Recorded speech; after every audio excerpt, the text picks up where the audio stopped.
Gracefully and Frankly is proudly sponsored by the Canadian all-natural anti-inflammatory Sierra Sil.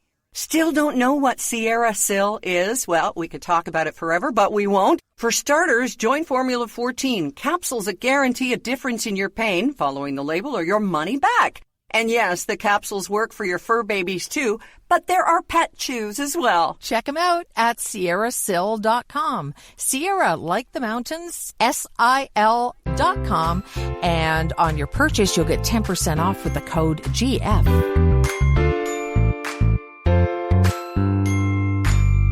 Welcome to Gracefully and Frankly, episode 77. She's Lisa Brandt. And she's Erin Davis. Yes, and we are broadcasting from brand new facilities. Well, half of us are. And we'll tell you about that coming up. We have just a terrific show, including a list of things that we, as quote-unquote boomers, like to complain about. And, you know, maybe why you shouldn't complain about it, or why you absolutely should. We'll look at all sides of that. Coming after Dolly Parton and her love everybody and love is love approach to life. And we're going to defend our Dolly. Yeah, we sure as heck are. Also, an incredible story of some people Lisa know and what they had to do to keep a random guy from swimming in their pool, who it turns out, you're not going to believe who this guy turned out to be. Ooh, try not to cry when you open this picture. No, I didn't mean to sound that hooky, but it's a great story, and Lisa's got that for us too. So there's clickbait, and what is this? Chickbait? Sure, why not?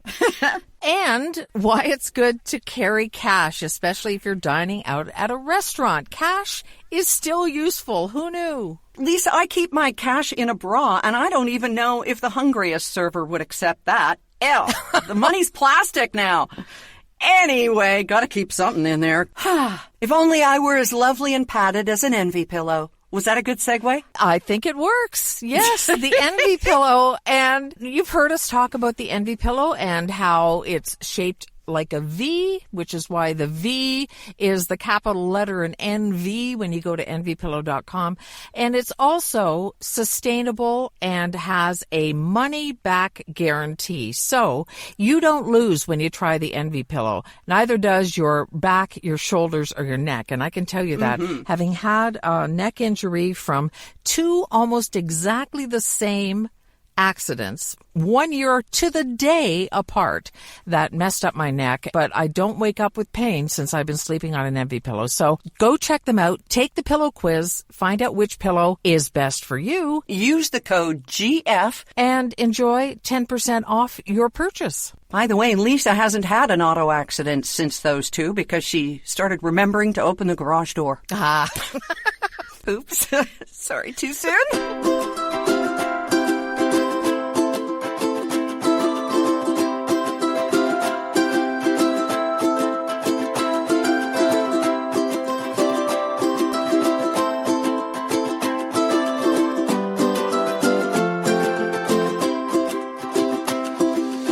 Gosh, we're almost at the middle point of June. I can't even believe it. Yeah, I do know what you mean, and it's been so rainy and cool. It's been a little bit cool here as well, so I'm happy with it.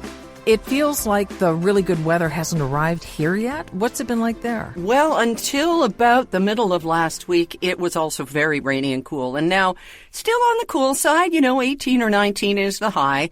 And that's not so far off of our usual high all summer here in Victoria and Vancouver Island. Oh, perfect. Yeah, we've finally gotten a break from the rain, which is kind of nice, too. So it's nice when you've got company, and we've got company. My former radio partner, Mike Cooper, is here with us. As a matter of fact, you are hearing right now the fruits of his labor, because we had to move the studio from the house to the condo as we kind of transition between the two very gradually. And I'm sitting here in my new studio. Ta-da! First thing we've ever done in this studio. Fantastic. Very exciting. And I just love, and I know other people do, seeing you and Mike together and hearing you together and his giggle and you eating his ice cream. And so if you haven't seen the video, do go to the Gracefully and Frankly Facebook page and check it out and see the best duo in radio of all time. And that's not hyperbole. Oh, Yeah. you're so kind. Thank you. He and Rob and our friend Chris Shapcott, who was a production superstar at CHFI in Toronto and then moved to Vancouver. Chris came over on the ferry last Friday, spent a long weekend here with us. And these guys, along with Rob, I had this idea, Lisa. And you know, for months I've been going, what am I going to do about a studio? Because in the house, there was a wine room, and we converted it into my radio studio. So here, there's a little kind of an anteroom off the living room, and it has glass doors, and I don't know what they designed it for, but I thought, oh, that'll be good for a studio. But of course, it's too big and echoey. It would never work. And to you and to me, coming from radio, you can't just sit somewhere with a microphone and have all this room noise. It's offensive to listeners. We want it to sound as professional as we can because we're professionals, right? Right. It echoes and there's all sorts of extraneous noise. Right. So I came up with this idea of buying a UV sauna. You have one, right? Yes, we do. We have one in our basement. We call it Derek Sauna. I don't really go in it, but yeah. Well, you have hot flashes. You do your own. You're a DIY girl. So we bought this sauna. It's 3-sided, had it shipped from Whitby or Oshawa. And the guys put in acoustic tiles and my curtains and acoustic foam. And I have a light built into the ceiling because it's a sauna. We will not be turning the heat on because none of that is hooked up, thank God. But hopefully, when this part of my life ends, we can turn it back into a sauna and resell it or use it. That's wonderful. Talk about repurposing. That's great. Yeah. So I'm really happy with it. And we have checked out the videos so that when I do my video podcast for the Canadian Real Estate Association, I can also shoot in here. And hopefully you won't hear a bunch of noise outside, you know, if there's a truck backing up in the parking lot next door or any of the things. But, oh, you got to tell me about, we were all set to record yesterday and you're like, no. Somebody's jackhammering outside. Yes. I don't know what they did when they put the curbs in. It's not even really a curb. It's like a concrete concave thing at the end of driveways and the end of our lawns. And the first year, because this is a new development, right? So the first year they redid a bunch of them. And so they jackhammered them up and relaid the concrete. Now they're doing all the other ones. And it's not even out front of our house, but the jackhammer isn't just one of those ones that you see the old-timey guys standing on. It's hooked up to a machine and comes off an arm. Oh.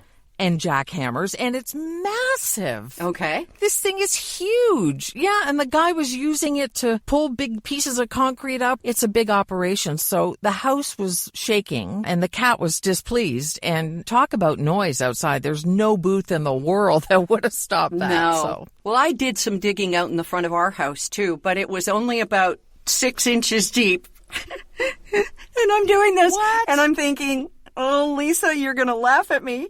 That about 3 weeks ago, I posted on my Facebook page, okay, I'm at the how many lemons do I put out for the staging of photos time in our listing, right? And a lot of people gave me advice. But then I went back and looked at some that I hadn't acknowledged yet. And a couple of people said, you've got to bury a statue of St. Joseph. Have you ever heard of this? No, I have not. No, me neither. Why? I've got the paperwork here in the little box about it. Now, you know that St. Jude is for helpless causes and St. Anthony if you lose things. You may not know this stuff because you're not a Catholic, but all these different saints, you know, St. Christopher for travelers, right? You've heard of the St. Christopher medal. Yep. But this is a prayer to St. Joseph to help sell your house. Now, they don't say, you know, bury this in the lawn and ask for $10 million. Okay? They say to make sure that your house is clean and presentable and well priced. And then you bury this little statue, which I bought online on Amazon. It's just a little plastic thing. And then you say a prayer to St. Joseph. For untold thousands, this has been a very effective practice for many, many years. But the central theme can get very clouded, like bury it upside down, bury it in the rear yard, bury it 3 feet from the rear of the house, bury it facing the house, place it right side up in the front yard, 12 inches deep, all these different things. So all I know is it came delivered by Amazon last week, and I open it, and Rob goes, okay, what is that? This little green box, the authentic St. Joseph home sale practice. And I said, Well, a lot of people recommended that I do this. And, I trust our people. And he said, so let me get this straight. If the house sells, it won't be because we lowered the price, which we have. It won't be because the interest rate dropped 0.25 percentage point. Which it did, yeah. It'll be because of the statue. And I said, well, we don't know. Why not give it a try? So I said the prayer, we did the thing, and we'll see what happens. And then when you're done with it, you're supposed to pass it on to somebody else who needs it. Oh, I'd just leave it there for the next owner. But anyway, so did you do the upside down 6 inches in and all that, or which did you go with? I ended up upside down. I don't know why, but that's what most people said to do. Right. I wasn't upside down. The statue was.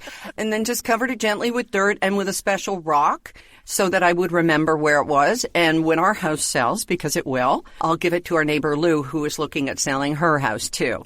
I don't know. It can't hurt. What's the soil like there? Is it pretty easy to dig in? Because I'm thinking that you might end up with a bunch of little tiny St. Joseph statues in a couple of months. If you water it and feed it. Okay.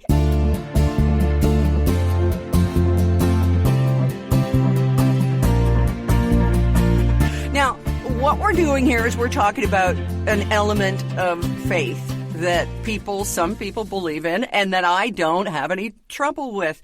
But it makes you wonder what is going on with the hate toward the patron saint of everything good, Dolly Parton. Yeah. Yeah, there are Christians who are good people, and then there are militant evangelical Christians who take it too far into hate. Yeah. Dolly Parton is getting attacked by some of the latter.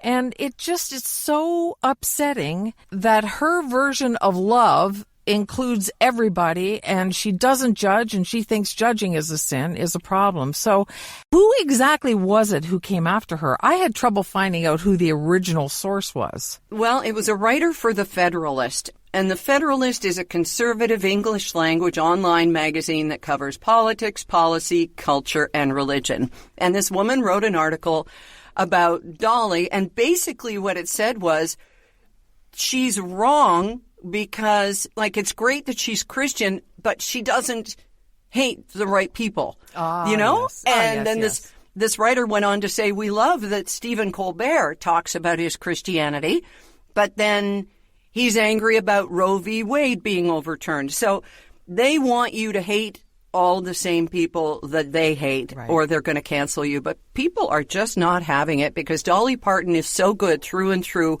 giving money and donations and support. Absolutely. 100%. And the fans that came to her defense had some fantastic responses. One wrote, they came for Dolly Parton. We ride at dawn. Yes. We're not going to stand for it, right? There's no way. Yeah. And then the writer of the article a couple days later said, okay, maybe I shouldn't have used Dolly Parton as an example. Do you think? Yeah. The whole article was just BS, and you came after Dolly Parton. Well, I don't think so. No, there's no room for hate. To me, it doesn't matter what you believe in or what your faith is. If something or someone wants you to hate somebody, there's something wrong. Exactly. It couldn't be further away from the teachings Yes. of the person you claim to follow. Yeah. So it's all supposed to be about love and compassion and just live and let live. Right. And even if you don't like something someone does, love the person. I found this quote from Dolly that I thought was great. She says, I'm not a good enough person or a good enough Christian to judge and criticize other people. And we know she's both. She's being humble and she's being so Dolly. Mm-hmm.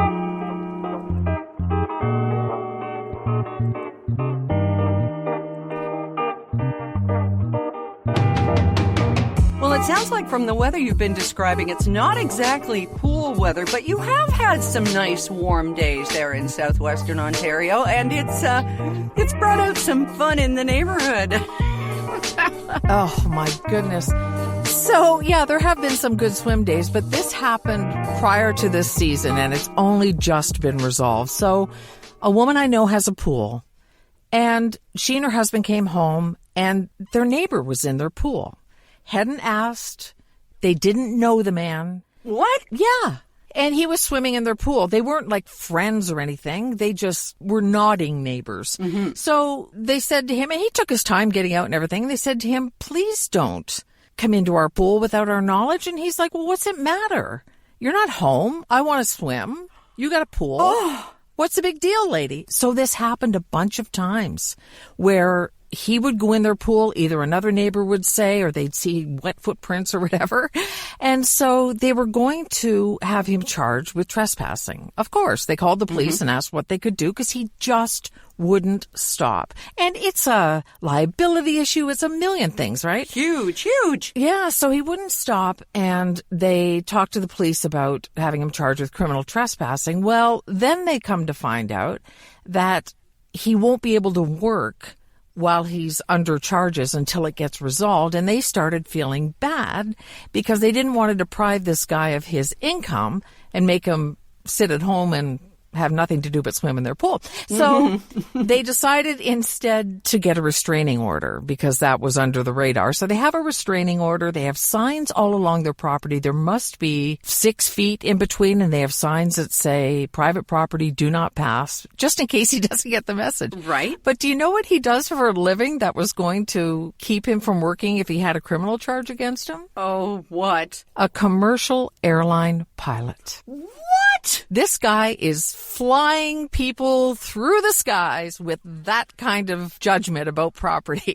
Yeah, can you believe it? Holy Moses. Well, I guess if you land in Las Vegas or Los Angeles or something and you see all those pools with nobody in them down below, you're thinking, damn, I want to be in one of those. I cannot believe that, Lisa. I was over there last week, and guess what's being dug in this guy's backyard now? Oh. He's getting his own pool. Yay. So there you go. Finally, yes, happy ending. Yay. I can't even believe that story. And if you wrote it, nobody would believe you. It's 100% true. Yeah. You just can't do anything about a bad neighbor. They have sold and they are moving. But, wow. Is it because of the pilot? Is it that whole situation with the pilot that made them move? No, but I don't think it hurt.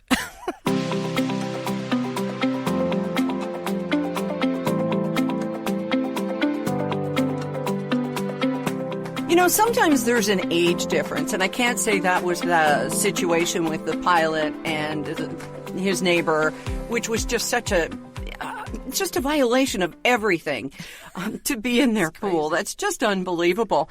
But a lot of the time when we have complaints or concerns about things, we get labeled, okay, boomer, and it's often not fair. Because it's ageist, right? For starters, right? And you came across a list of things that boomers hate. Now, these are great generalizations, of course, and you can add your own, just post it on our Facebook page at Gracefully and Frankly, or email us at gracefullyfrankly@gmail.com. I never thought it was a bad thing being called a boomer, Lisa.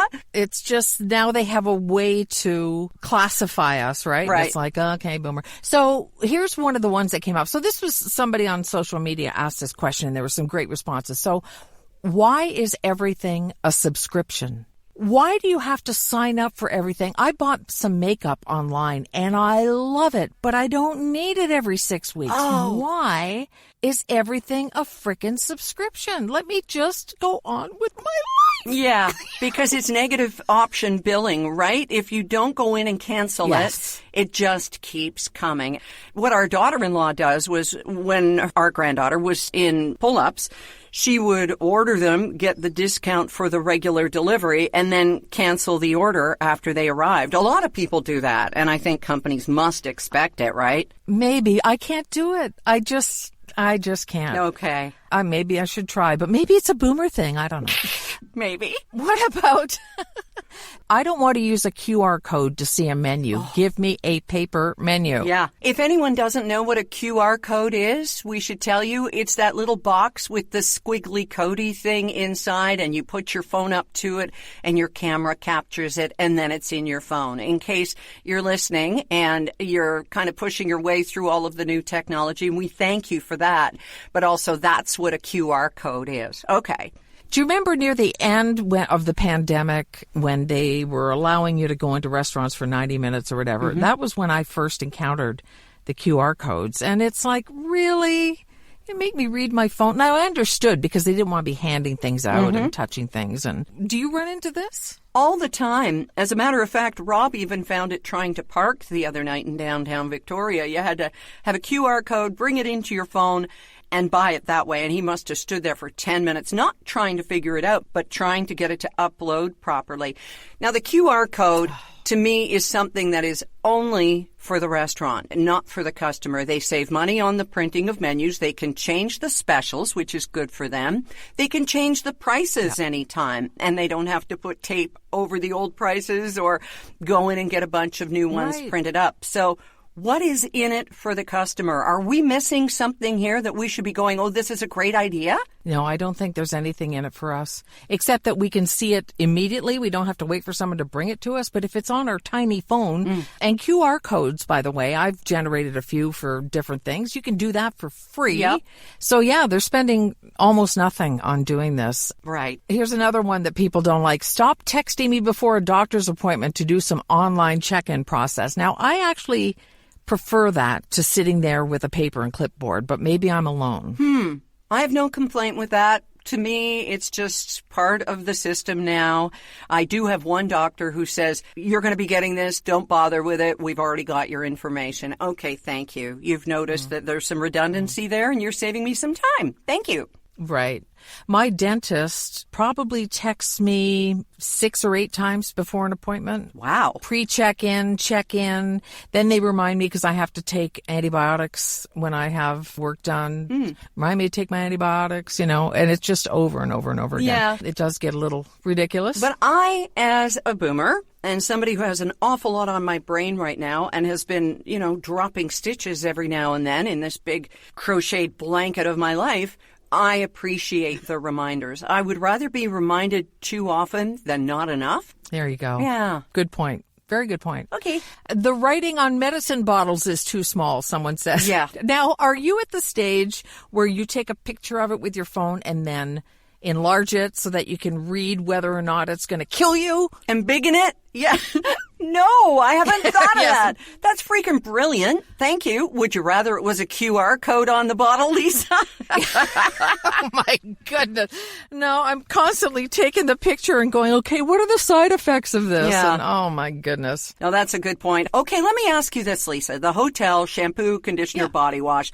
We've all done it. We've all shampooed with conditioner or used body wash in our hair. We've all done it because of the teeny tiny bottles, and why they have to look identical, I have no idea. So hotels are switching over, a lot of them, including like the big chains and Disney and all that, to the big pump bottles on the wall. Yeah. Some people are complaining about that because people will complain about anything.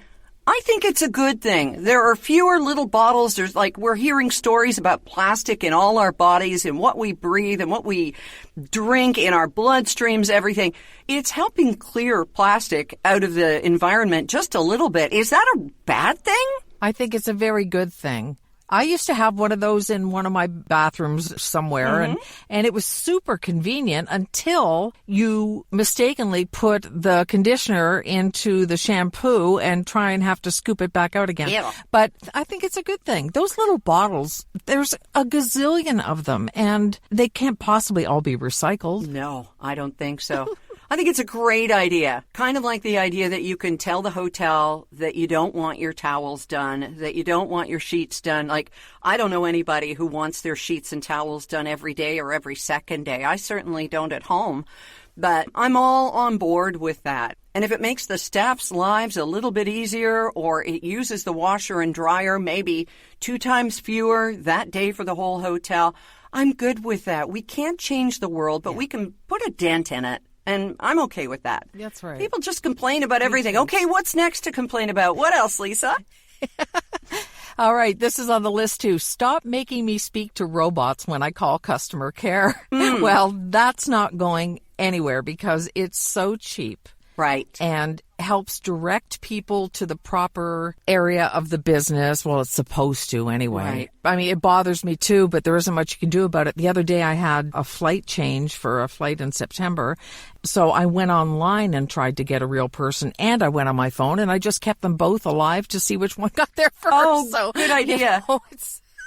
You know what? The people who hate the automated voices are probably the same ones who are complaining because there's a call center in another country and they can't understand what the person is saying. So take your pick. You're either going to get Rodney Radio on AI. Oh my God, I was on hold with PetSmart last week and it's like, welcome to PetSmart. Let us know how we can help you. And I thought, oh my God, would you want to meet this person? And it's the same with Shoppers Drug Mart. Maybe it's our local one, but okay. So take your choice. Do you want to have a computer, a robot that you can understand, someone who perhaps has not got English as their first language and is learning? You're not going to like that either. So just find something else to complain about. All right, and what else you got? Other people's complaints are making me angry. I do have to say, on behalf of the people who have trouble with foreign accents sometimes, yes, and I'm going to step very delicately here, but sometimes I have trouble hearing, especially on the phone.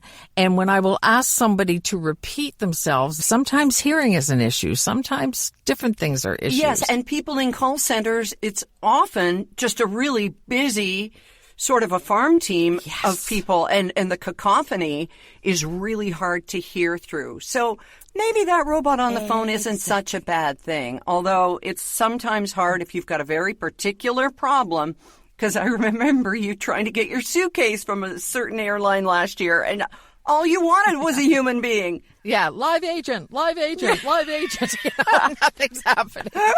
All right, one more from this list. The music at most restaurants does not need to be as loud as a club. I'd like to be able to have a conversation. Okay. Can we, here's a saying some people hate. I'm one of them. Put a pin in that and come back to it next week, because I found a fascinating article on why restaurants are so loud, and it's not just hard surfaces. There may be some psychology in it, and I know most of us just hate it, but there's a reason for it, and we will get back to that. But yeah, you're right. It's exhausting to be in that kind of noise, trying to have a pleasant experience, and everybody's voice is just raised to the level of the decibels to be heard over the cacophony. Right.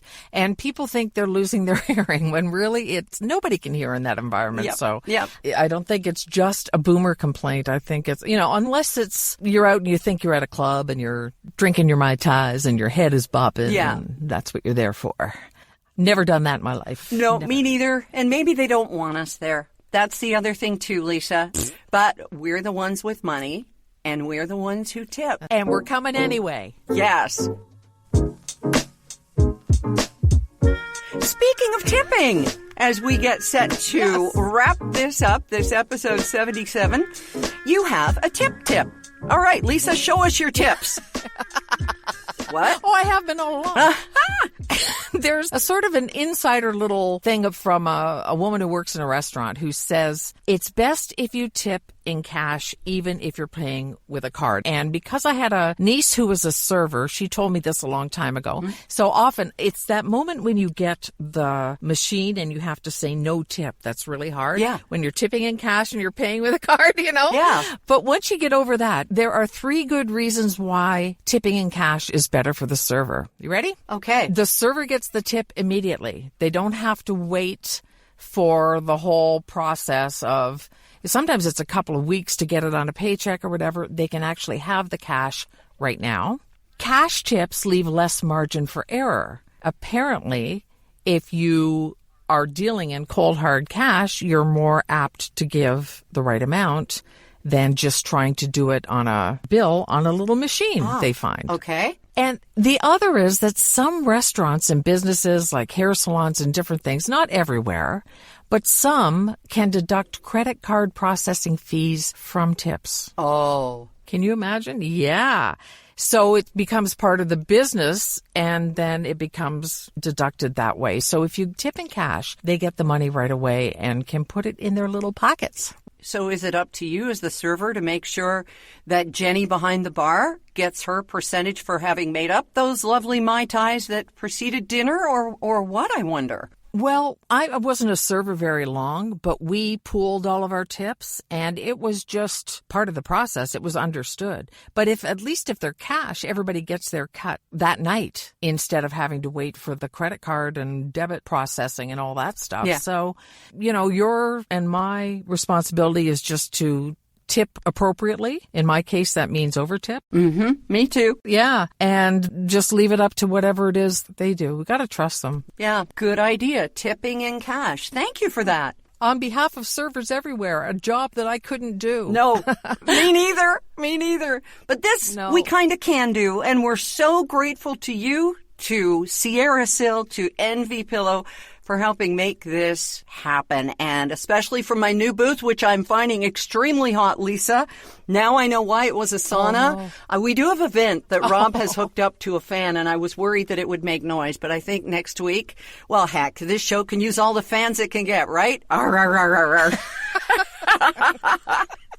On that note, like us and be sure and tell everybody you know about Gracefully and Frankly, because we can use all the fans we can get. We're so grateful to you. You can go to our Facebook page or write to us. Where do we do that, Lisa, before I pass out with the heat? All right. So our Gmail, it's gracefullyfrankly@gmail.com, and one of us will get back to you if you are nice. Everybody is. Yeah, for sure. All right, you. Have a great weekend, and we will talk to you just about summer, I guess. It'll be summer almost the next time we talk. So stay cool, baby, and stay out of your neighbors' pools. Yes, and happy Father's Day to your dad. Oh, thank you. Thank you, thank you.